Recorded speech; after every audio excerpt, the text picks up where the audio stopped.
I slept with my boss before I knew he was my boss. But that's not the nightmare part. Someone filmed everything, and they're about to use it to destroy us both. This is how one night became my worst mistake and the love of my life. Seoul, Saturday night. Rain like bullets. Nia Okoro was 3 glasses deep when he walked in. She didn't know his name yet, didn't know he'd ruin her life by Monday morning. All she knew? This man was dangerous. Sharp jaw, expensive suit, eyes that looked like they'd seen the same hell she had. "Can I buy you another glass?" His voice cut through the jazz like silk over broken glass. She should have said no, should have walked away. Instead, she said, "Only if you tell me why someone who looks that rich drinks alone in hotel bars." He smiled. It didn't reach his eyes. Same reason you do. Running from something that won't stay buried. They talked for 3 hours. She told him about her dream job starting Monday, about leaving Lagos, about guilt that followed her like a shadow. He told her about family expectations crushing him, about inheriting something he never wanted. But here's what he didn't tell her, who he really was. The one detail that would turn Monday into a waking nightmare. When he kissed her, the world tilted. His hotel room, 42 floors up, Seoul glowing beneath them like spilled diamonds. They made love like people trying to forget. His hands on her skin, her name whispered like a confession. The kind of night you can't take back. Afterwards, tangled in hotel sheets, he said something that should have been a warning. "In another life, I would have kept you. But not this one," she finished. They both knew the truth. Some nights are magic because they end. She left before dawn. No number, no note, no looking back. By Monday morning, it felt like a dream. But dreams, they become nightmares when you open the wrong door. Monday, 8:47 a.m., Lumiere, Korea, glass and steel, and everything she'd sacrificed for. The receptionist smiled. "Director Okoro. The executive meeting starts in 15 minutes. The CEO himself is introducing you." Her stomach dropped. But she didn't know why yet. 20 floors up. Heart hammering. Rehearsing words she'd forget the second she saw him. Conference room, all windows, all witnesses, all about to watch her world implode. Department heads, professional masks, polite smiles. She sat down. The door opened. Time. Stopped. Walking through that door, in an immaculate suit, looking every inch the powerful CEO, was him. The man from Saturday night. The man whose bed she'd left at dawn. The man whose name she'd moaned in the darkness. Lee Jun-ho, CEO, her new boss, their eyes locked. She watched recognition hit him, like a car crash. His step faltered, just one heartbeat, before training took over. His face became stone. "Good morning," he said, voice steady even as his eyes burned into hers. "I'm Lee Jun-ho, CEO of Lumiere Korea. Welcome to your first day." The meeting was torture. She couldn't process words, couldn't breathe, couldn't stop thinking. Those hands gesturing at projections. They were on my body 48 hours ago. That mouth explaining quarterly growth. It traced fire down my spine. He whispered my name like a prayer. And now he's my boss. Meeting ends. She tried to escape. His voice stopped her at the door. "Director Okoro. Stay." The room emptied. Suddenly, just them. The silence loud enough to scream. "Should we address this?" he asked quietly. "Or pretend Saturday never happened?" "Pretending," she said carefully, "is the only option that doesn't end with one of us unemployed." He nodded, but his eyes said different. "This isn't over." You felt what I felt. Saturday changed everything. Fine, he agreed. Professional. Distant. Then he stepped closer. Close enough she could smell his cologne, the same scent on her skin Sunday morning. His fingers brushed hers. So brief. So deliberate. Welcome to Lumiere, Director Okoro. His voice cracked on her name. Just enough to prove he was lying. Week 1. Torture. Every meeting felt electric. Every presentation hummed with unfinished business. Every hallway encounter screamed memories of tangled limbs. He stayed professional, but she felt his eyes, when he thought she wasn't looking, felt the tension coil tighter. Every second, they shared the same air. 3 weeks in, they were reviewing the spring campaign. Late night. Empty office. Just them. The tension so thick it could choke you. She reached for a file. So did he. Their hands touched. Suddenly, they were too close. Breathing too hard. The weight of everything unsaid, pressing down like drowning. This is insane, she whispered. Didn't move away. Completely insane. He agreed. His hand cupped her face, thumb tracing her cheekbone, with devastating gentleness. We can't. I know. He kissed her anyway. This time different. This time they knew the cost, knew the risk, knew this could destroy everything. But desire doesn't care about consequences. His office became their secret. Stolen moments between meetings, hurried encounters, leaving them disheveled, guilty, desperate for more. They told themselves, temporary. They were lying. 3 months in, she realized the truth. She'd fallen in love with him. Not the CEO. Not the empire heir. The man who'd told her his fears.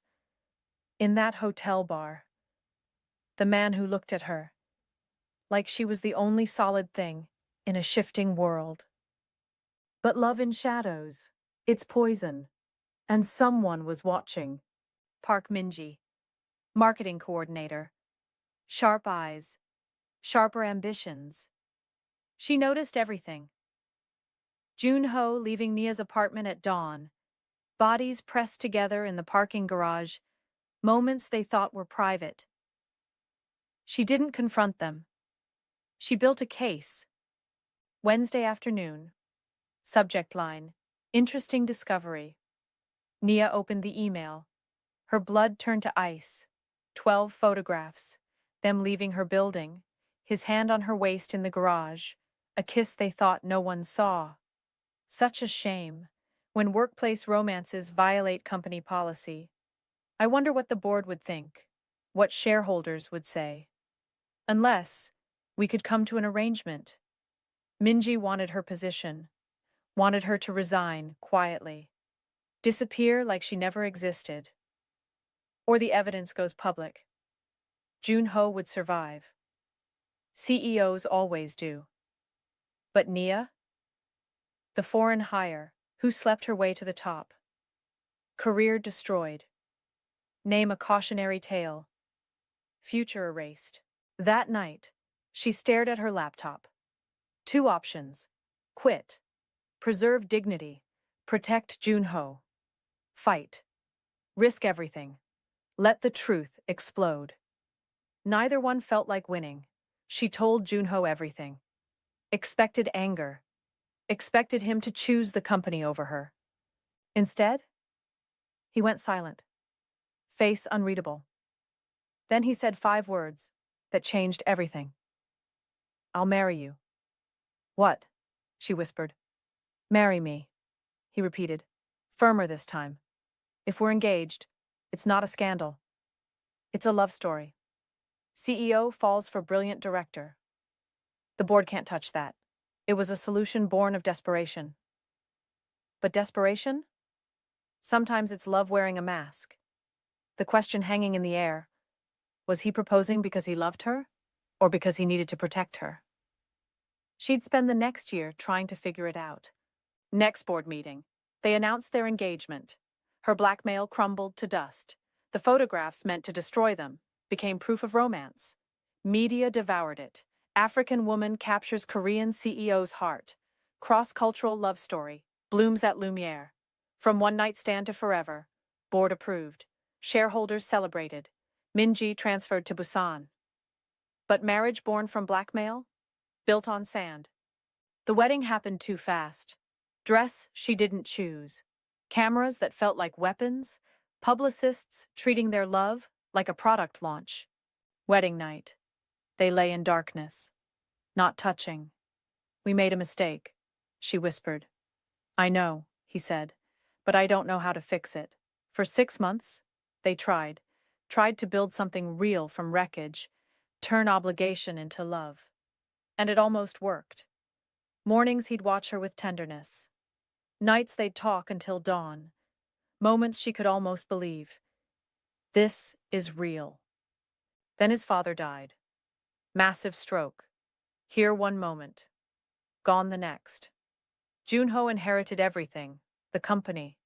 The expectations. The legacy crushing him. And his mother, Lee Hye-jin. A woman whose grief had calcified into cruelty. She'd never approved of Nia. At the funeral, loud enough for everyone. Your wife. So exotic. So different from what your father wanted. But I suppose we all make compromises. In the name of love. The word love dripped poison. After the funeral, "I'll stay with you. Just temporarily." Temporary became permanent. Hye-jin moved into their penthouse, rearranged furniture, hired new staff, rewrote their life, and watched, always watching, waiting for Nia to prove. She was exactly as unworthy Tao as Hye-jin believed. The cracks became canyons. Junho worked later, came home distant, company crushing him. Nia threw herself into campaigns, proving worth through numbers. They became ghosts in their own home, passing each other, never touching, never talking. 3 months later, Hye-jin called a family meeting. "I've learned some interesting things about your wife." She opened a folder. Too thick. Too thorough. Nia's stomach dropped. "Did you know," Hye-jin said pleasantly, "that your wife's family has substantial debts back in Lagos? That her mother took loans from very dangerous people to fund her education? That creditors are still looking for payment?" Nia felt blood drain from her face. Those debts were private. Ancient history. Something she'd been quietly resolving. Sending money home every month. But Hye-jin wasn't finished. One might wonder if Director Okoro's interest in our family was motivated by more than love. If perhaps she saw an opportunity to solve her financial problems through a strategically advantageous marriage. Gold digger, social climber, woman who seduced the boss. For money and power, Junho turned to her. And she saw something in his eyes she'd never seen before. Doubt. "Is this true?" he asked quietly. The betrayal in his voice shattered something in her chest. "The debts are real," she admitted. "But they have nothing to do with us. I've been handling it myself. You've been sending money to Lagos. Quite a lot of money. Money from the salary. My late husband approved. A position you received, rather conveniently, after spending the night with my son." The pieces clicked together. Ambitious foreign woman, targets wealthy CEO, uses sex to secure position, marries him for money, drains resources for family. Didn't matter the timeline was wrong. Didn't matter she'd earned everything. The lie was more compelling than the truth. "Maybe," Junho said slowly, "we should take some time. Figure out what this marriage actually is." She should have fought, should have screamed that she loved him. But she was tired of fighting, of proving herself, of living in glass houses where every move was scrutinized. Fine, she said. Take your time. I'll make it easy for you. She moved out that night.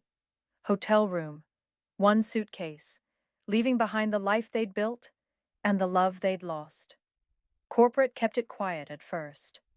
But secrets in Seoul don't stay buried. Within weeks, Lumiere, CEO's marriage crumbles. Cross-cultural romance ends in bitter separation. Sources cite financial improprieties. Her face everywhere. Comments online, vicious, racist, cruel, everything she'd feared. She threw herself into work. Her campaigns, brilliant. Her numbers, exceptional. It didn't matter. The board had decided. Meeting room. Felt like a firing squad. Director Okoro, given the recent publicity surrounding your personal life, we feel it would be best if you pursued opportunities elsewhere. Effective immediately. They were firing her. 3 years of work. Erased. Her name. Tainted. Her future. Gone. All because she loved the wrong man. She cleaned out her office at midnight. Empty building. Just her and ghosts. Took only personal items. Left behind everything that proved she existed. Last night in Seoul, she stood on Namsan Tower, looking over the city that promised everything and delivered heartbreak. Thought about the woman in that hotel bar, full of hope and faith. Wondered if that woman would be proud or ashamed of who she'd become.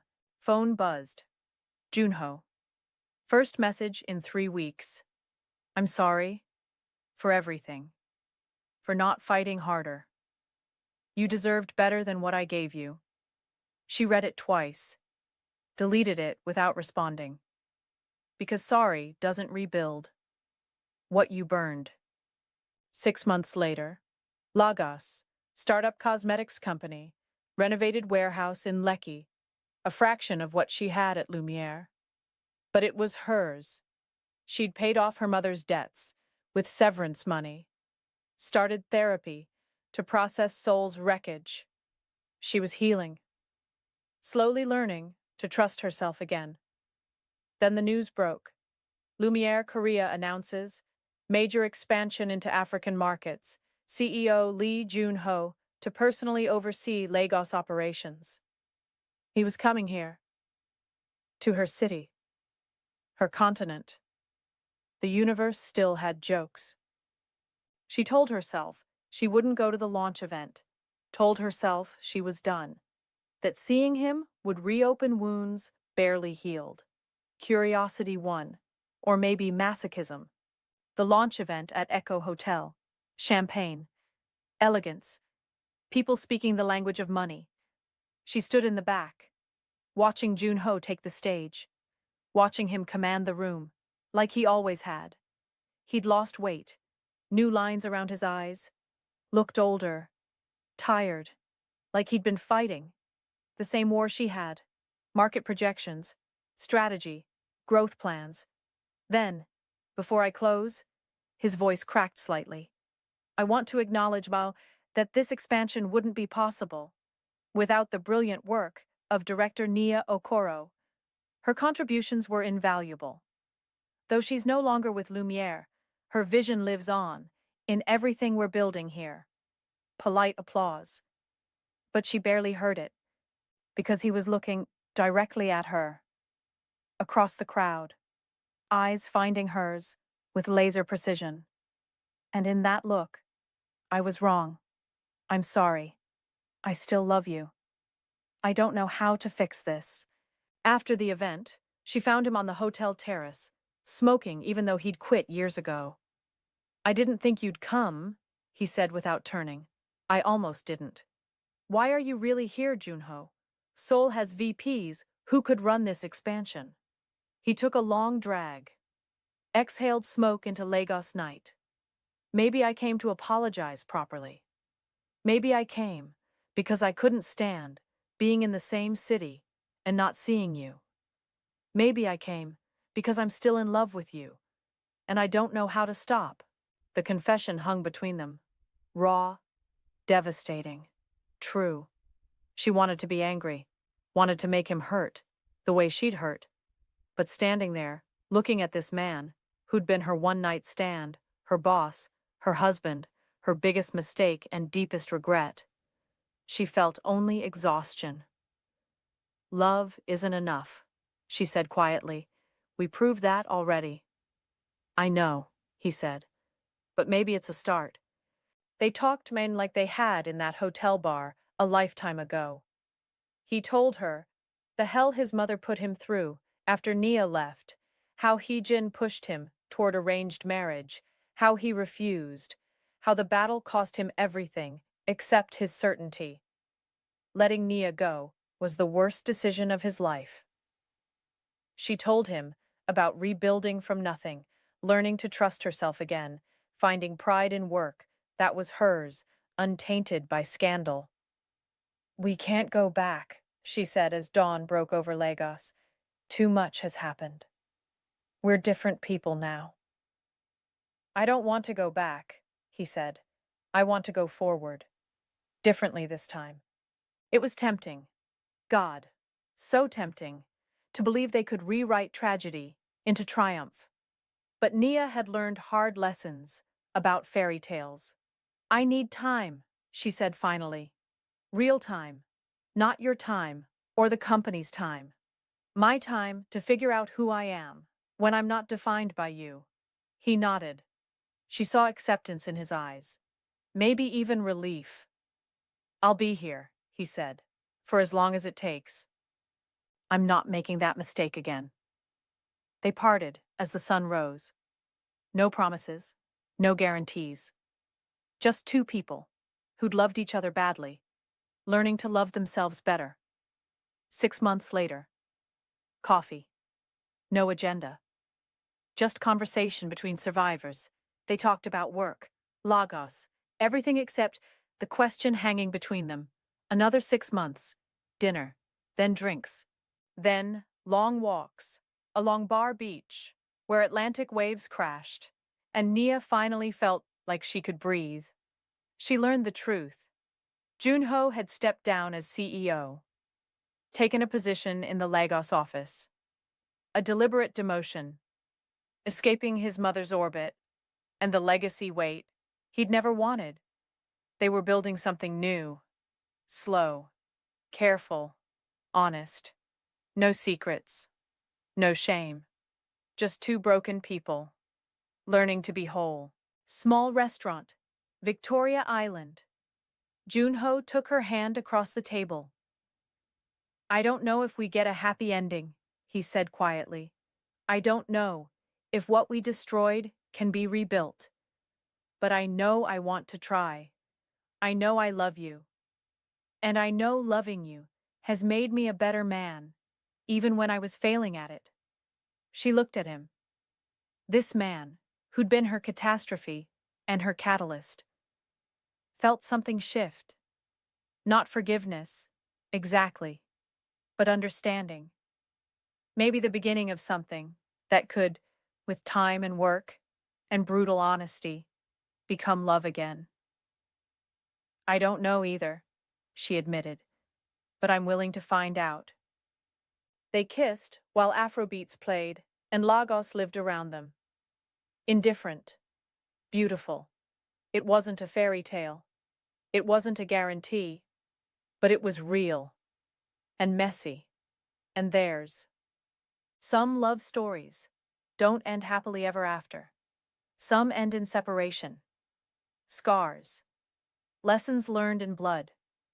But some, the rarest ones, end in maybe, in we'll see, in let's try again, differently this time. For the first time since that rainy Gangnam night, they were writing it together.